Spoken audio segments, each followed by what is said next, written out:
po ra về đi tết trai có bao đi nàng đi lấy kém kê kê kém chi bằng áo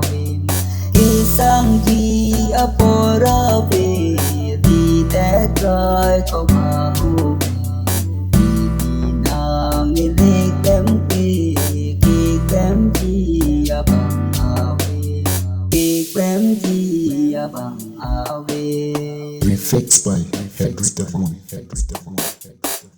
thùng hồ lên ngõ phố rộm ta chỉ song bên cả ba lông số lăng du a kai a tròn ta tu nang đi phố chế a công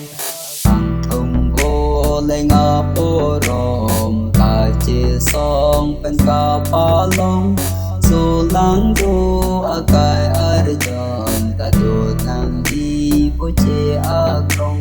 siwang non sari sotoan o aking bang perkituan siwang non sari sotoan o aking bang perkituan ku sarpi sarkituan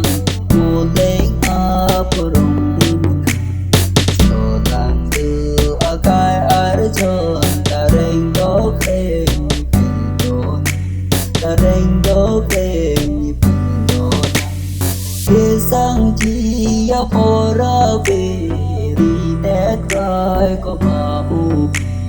đi nàng đi lê kém kê kê kém chi bằng ave